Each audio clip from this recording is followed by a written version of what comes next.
Pessoal, tudo bem? Bem-vindos aí à nossa aula de filosofia. Pessoal do oitavo ano, nós trabalharemos esse tema do capítulo número 1 do seu livro. Portanto, você é aluno do oitavo ano, pegue, por favor, seu livro de filosofia, lá na página 16. Nós vamos, na verdade, fazer uma retomada do assunto que nós trabalhamos no capítulo 1 do teu livro de filosofia. Tudo bem? Nós vimos lá quando estudamos em sala de aula, no capítulo número 1, o seguinte tema: a razão é a fonte do conhecimento verdadeiro. Esse tema está relacionado a um período da filosofia que nós estudaremos a partir de agora no oitavo ano, que retrata o período da filosofia moderna. Okay? Então, quando eu ouço a palavra moderna, naturalmente pode vir à nossa mente a ideia de algo novo. E é isso mesmo, para ficar bem simples, para você relembrar do que você estudou. A filosofia moderna vem trazer alguma novidade, sim. Que novidade é essa, professor? Vamos lá.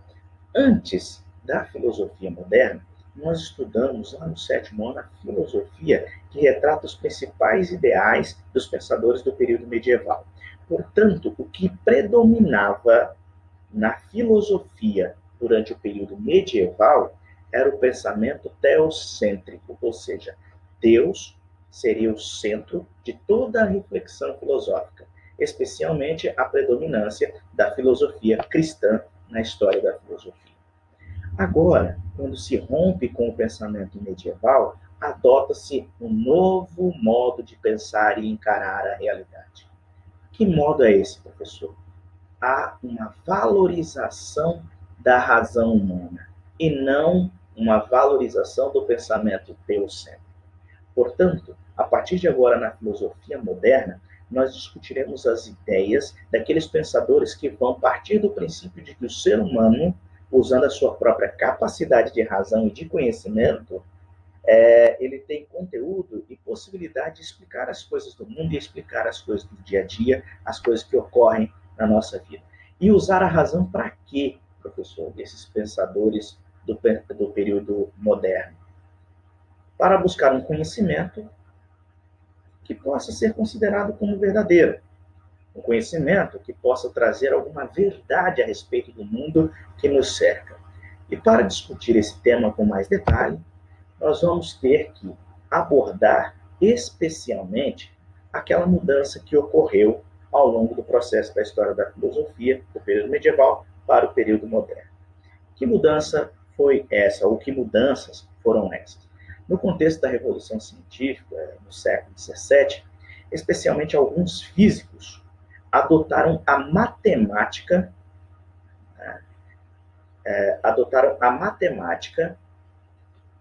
como uma forma, uma linguagem que pudesse favorecer a ciência.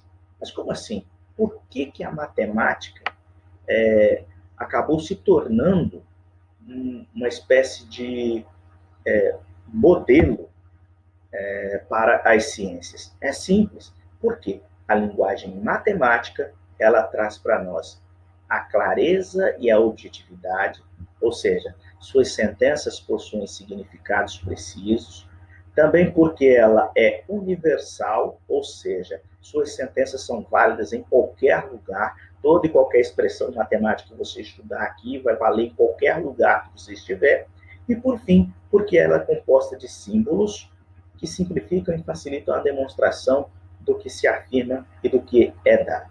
Então, a filosofia do período moderno vai passar a valorizar especialmente o saber científico, usando a razão como fonte de um conhecimento verdadeiro, como possibilidade que o ser humano tem de usar essa faculdade racional de conhecer o mundo e desenvolver a ciência e um saber que pudesse ser considerado como verdadeiro. Um dos principais pensadores desse período, que nós vamos estudar agora, especialmente nesse capítulo, retomar as ideias desse pensador desse capítulo, é um cara chamado René Descartes. Okay? René Descartes ele traz a seguinte reflexão a respeito da filosofia. Que reflexão é essa, professor?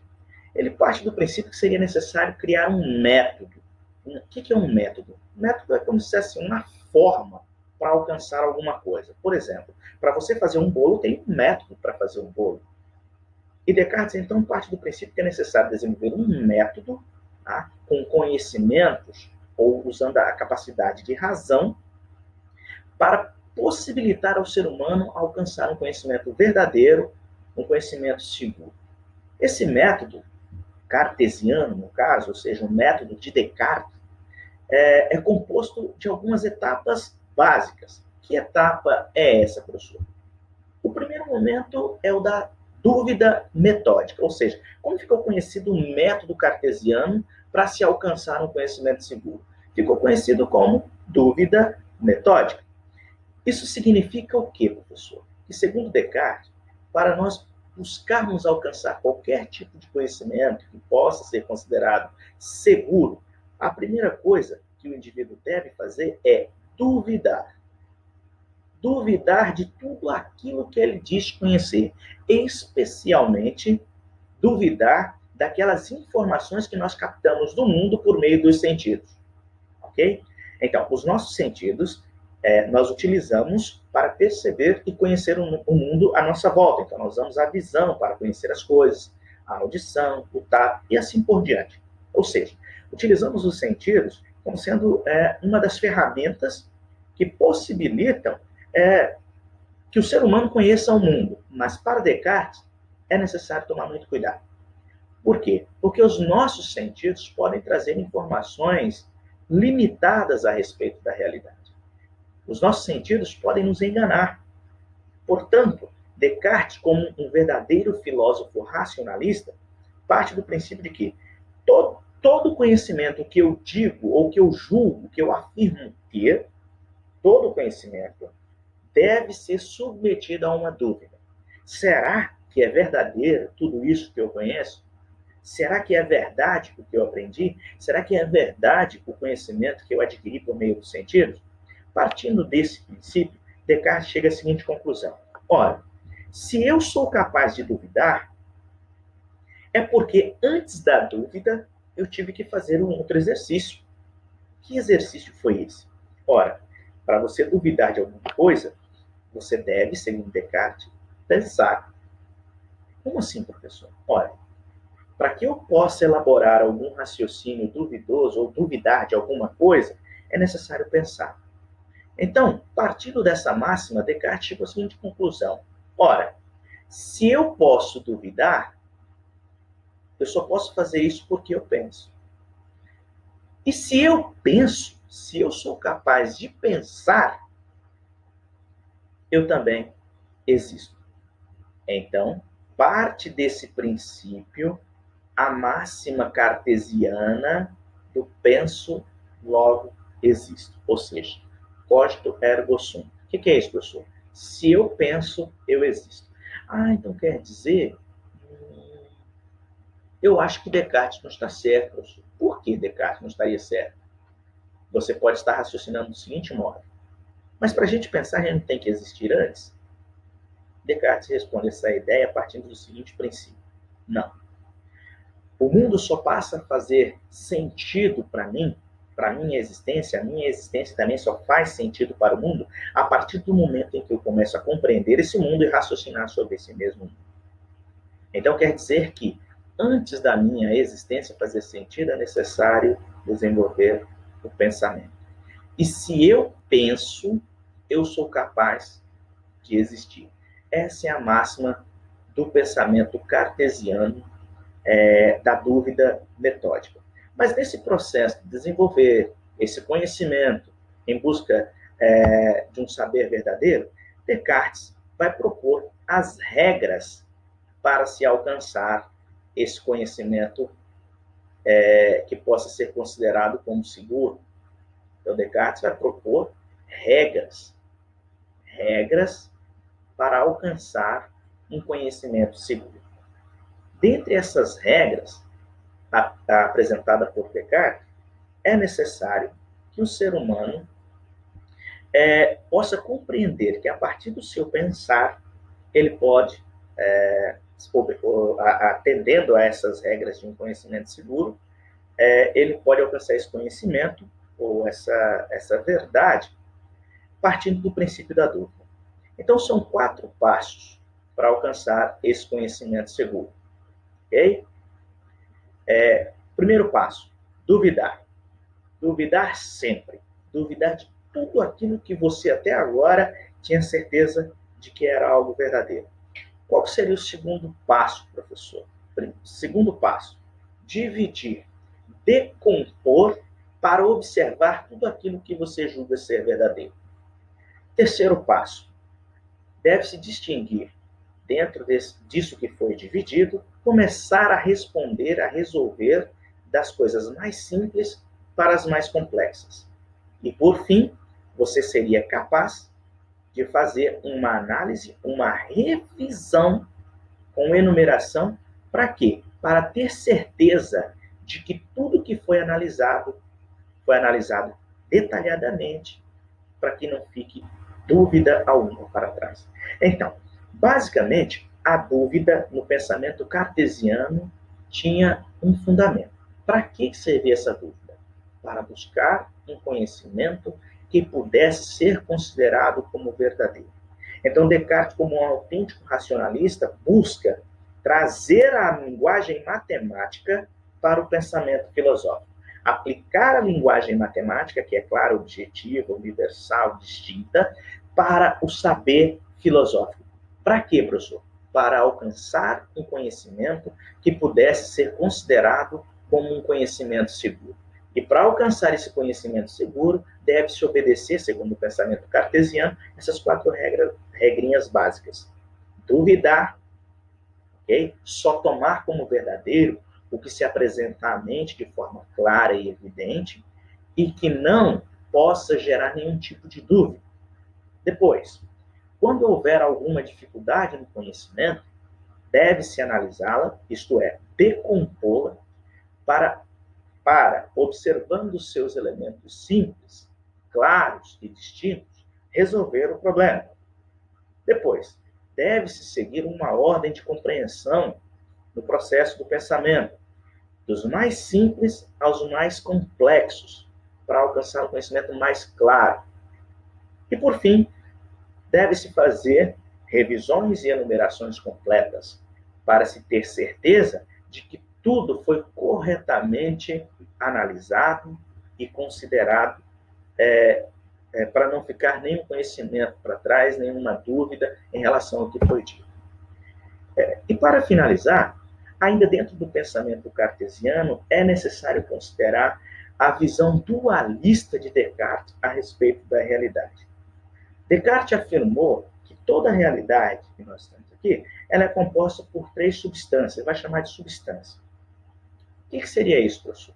Primeiro, tem-se uma substância considerada divina, que ela é eterna e perfeita. Ela fundamenta toda a verdade e tudo o que existe. Outra substância pensante, é aquela que duvida, sente, deseja, entende e cogita. É responsável por todas as ações de nossa mente ou intelecto. E outra substância extensa, é aquela que compõe os corpos ou as coisas materiais. Esse dualismo cartesiano nós podemos entender do seguinte modo. Descartes quer dizer assim, a nossa existência é composta de 2 coisinhas. Tá?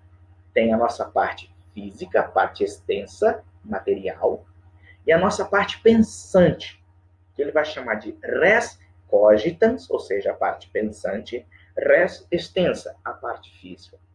Ou seja, o ser humano tem essas 2 dimensões, a parte pensante e a parte física. Daí o dualismo do pensamento cartesiano. E essas 2 realidades, essas 2 formas, essas 2 substâncias, substância pensante e a substância extensa, elas estão intrinsecamente ligadas, ou seja, estão juntas. Só que como essas 2 substâncias, a pensante e a extensa, elas não existem por si só, é necessário admitir uma substância considerada divina, capaz de criar todas as outras 2 substâncias que nós já vimos. Então, a substância pensante e a substância extensa, ela tem uma raiz lá na substância divina, que seria essa inteligência suprema, essa inteligência absoluta, capaz de criar tudo o que existe. Tudo bem? Então, para nós concluirmos o nosso raciocínio cartesiano, é necessário levar em consideração, primeiro, Descartes é considerado o pai da filosofia moderna, ou seja, a partir da filosofia moderna, o mundo, o raciocínio filosófico muda de forma. Tipo o quê, professor? Antes do pensamento moderno, devia-se a filosofia, ou a filosofia estava direcionada mais a um raciocínio teocêntrico, ou seja, Deus no centro da reflexão. A partir do pensamento moderno, muda, recoloca-se o homem no centro da discussão filosófica, valorizando especialmente a capacidade de razão no processo de conhecimento. E nessa fase da filosofia moderna, destaca-se um filósofo que é de fundamental importância nesse processo de mudança de pensamento, chamado René Descartes. Descartes, então, vai propor um método cartesiano para alcançar um conhecimento seguro. Que método é esse? É um método que tenta aplicar na filosofia a própria linguagem matemática, por ela ser clara, objetiva, universal. Então, Descartes elabora um passo a passo para alcançar isso aí, que são as 4 regrinhas básicas para alcançar um conhecimento seguro. E para finalizar, Descartes chega à conclusão de que a nossa existência é composta de uma parte pensante e uma parte extensa. E há de se admitir que para que exista essa parte pensante e essa parte extensa, é necessário que também se faça presente uma substância chamada substância divina. Tudo bem? Agora você pegue seu livro, por favor, e reveja os exercícios que nós trabalhamos referentes a esse capítulo número 1. Está na página 28 e página 29 do seu livro. Tudo bem? Bons estudos, a gente se encontra na nossa próxima aula. Um forte abraço, foco, força e fé.